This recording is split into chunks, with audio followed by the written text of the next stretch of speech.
What's going on, guys? Welcome to my channel. I'm gonna break down and review Superman number 16, Absolute Power tie-in.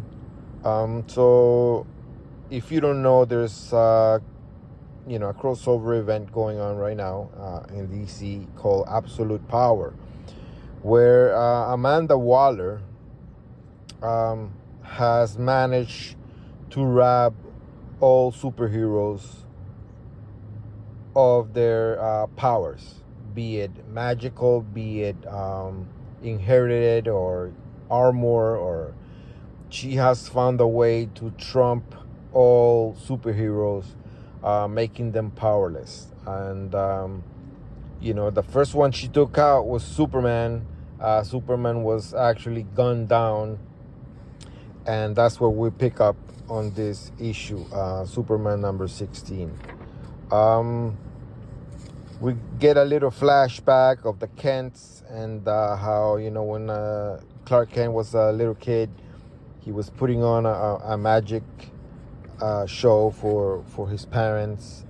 And he was a little kid, and it's a nice throwback, a nice flashback that, Superman is having as he's actually being operated on by Mr. Terrific and Dr. Midnight. This is written by Joshua Williamson, and the art and cover are by Jamal Campbell, letters by Ariana Mayer. And Jamal does a wonderful job here. No complaints with the art. Very good art. Very clear, very clean style. I like the coloring. I like the setup, the imaging, everything. The characters actually look pretty cool. The action sequences are good, and it's refreshing to see some characters that haven't seen the light of day in quite a while. Case in point, Dr. Midnight from the Justice Society of America. Pretty cool that Joshua Williamson is using this character here, and it's pretty cool to see that Mr. Terrific and Dr. Midnight are making it a priority to get Superman up and running, because they need him to combat all the damage that Amanda Waller is doing to superheroes and stuff. Then we pick up with over here, this is Satana, and Satana's trying to make a getaway. And it's pretty cool to also see Satana, and Satana also has laser powers. And, the troops, Amanda's troops, are about to capture her. And Satana uses her hand-to-hand combat skills to get away from them. And the action sequence is pretty cool. It's actually something that she remembers, from Bruce Wayne's teachings. Batman told her once that, she can't rely only on magic. So she, she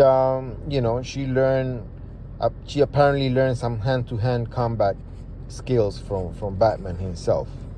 And she uses those. And it's pretty cool. It's a pretty cool sequence. For the most part, as far as Satana is concerned, she's written very well.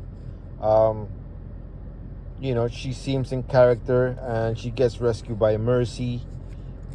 Mercy is the assistant of Lex Luthor, and in these times in the DC universe, Lex Luthor is a good guy. Mercy is a good guy. And, these are former villains. Mercy was not heroic before. She was the bodyguard of Lex Luthor. And Lex Luthor, as you well know, is Superman's nemesis. But you wouldn't know it from reading late the latest issues of Superman or Action Comics, Joshua Williamson being the main culprit here. He has made a lot of Superman bad guys, a lot of villains good guys. It's a trend that's going on right now within DC Comics and even Marvel Comics. A little bit annoying because and then this could be Lex Luthor being the main bad guy. Instead, it's Amanda Waller.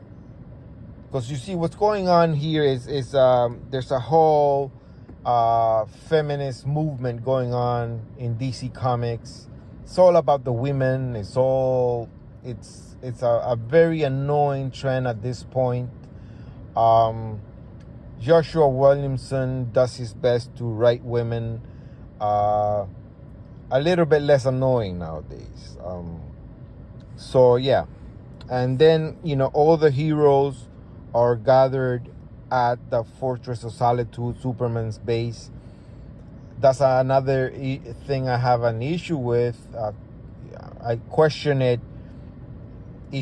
Not anyone, not Mercy or not just anyone, should have access to Superman's Fortress of Solitude. So if Superman was shut down, if Superman was down for the count, and there's surgery being done on him, how did all these people manage to get into Superman's Fortress of Solitude? It's not clear. We don't know. That's I feel it's an important question. Then there's the reversal of roles. In this modern stories going on right now, men have become stupid idiots. I'll give you an example here. Over here, Blue Beetle and Red Tornado are having like a little spat because Blue Beetle said, "Can we trust robots right now or androids?" And Red Tornado is taking offense to it. Booster Gold is trying to make peace between both of them, and it's such a fucking petty scene. It is such an annoying scene because Red Tornado and Blue Beetle and Booster Gold at this point, everything that's going on should be above such petty bullshit. You know what I'm saying? And yeah, and the men basically are just being idiots and petty, and meanwhile the women are in charge and they are the go-getters and they are the fighters. And for example, Blue Beetle Ted Cord, he's a superhero that has never relied on superpowers. He's a scientist, an inventor. He's a fighter. So he should be at the forefront. I think all superheroes that don't rely on superpowers should come to the forefront. So it's a balance. It's a balance because, at the beginning we also see Mr. Terrific and Dr. Midnight using their skills to save Superman. So I'm not going to generalize overall. Joshua Williamson is using two men that are being efficient. But I see everything, and then Superman comes and he lectures the guys and they all fall in line and all this stuff. But yeah, and then we have this moment between Mercy and Superman, and Mercy now is this goody girl that she's a good guy now. She's a heroic good guy, and she's telling Superman that she had no choice and she had to save him first and couldn't save his son and Connor Kent and the others. And the dialogue is fine. I have no problems with dialogue. But once again, it's kind of a bait and switch. This Superman book actually becomes all about the women, and showing how great women are, how smarter women are, how more in charge women are. It's just that at this point, it's so repetitious. It's been done for, couple of years now, and that trend is not going away. And I don't understand what the meetings are behind this, the intentions. You see over here, the women are the ones making the move. There's only one guy, it's Jimmy Olsen, and this is Lex. Look at Lex Luthor. Look at Lex Luthor. Lex Luthor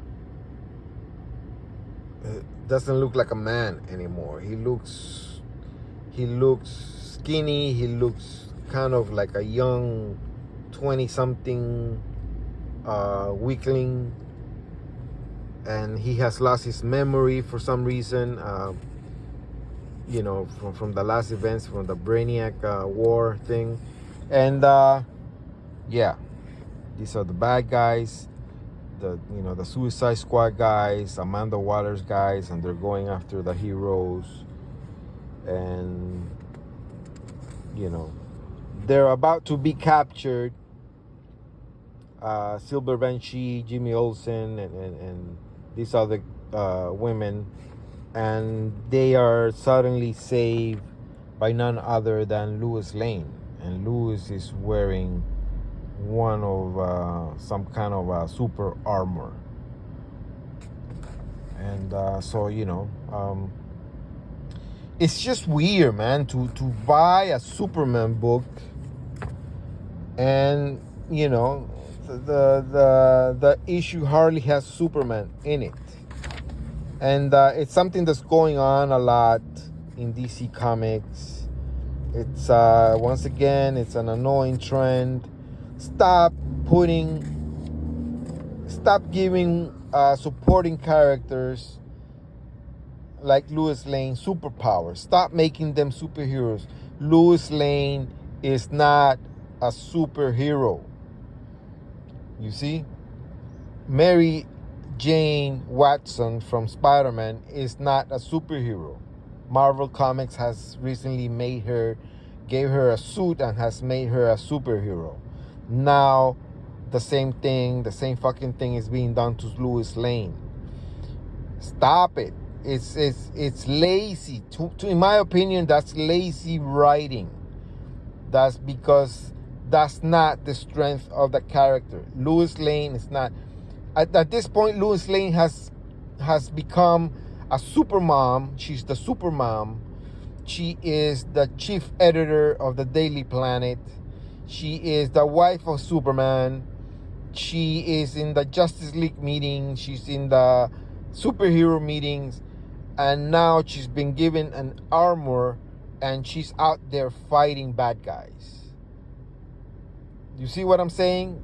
It's ridiculous, man. And me as a guy, I buy the book for Superman, not to see Iron Man Lois Lane in action. That's I understand if the story calls for it, but that's not the only thing happening. It's like this feministic agenda going on, pushing all these female characters down our throats, trying to make them better than male characters, reversing the roles, making men stupid and making women brilliant. That's basically the gist of it. And any guy that has his eyes open can see through it. And as far as the art is concerned, it's great art. It looks great. But that's one of my complaints going on right now, in the Superman titles, in a lot of, I even stopped buying Batman books because Batman is just he's not a man anymore. Batman is cucked, he's being manipulated, and he's no longer the Batman that we fans love, that I love, And just writers of DC Comics, man, Stop taking men's masculinity away from them. It's bullshit. Don't do that. You can make female characters shine and be great characters without bringing down the male characters, without taking away their masculinity and stuff. And no, you don't always do it. It's not always done, but it is done. It is done, and more often than not, it's being done in almost every DC comic in current continuity right now. You're doing that to male characters. And it's just stupid, I think. Anyways, that's my thoughts on Superman number 16. Let me know what you guys think. Let me have some comments. Give me likes or give me dislikes. And thanks for listening, guys. Peace.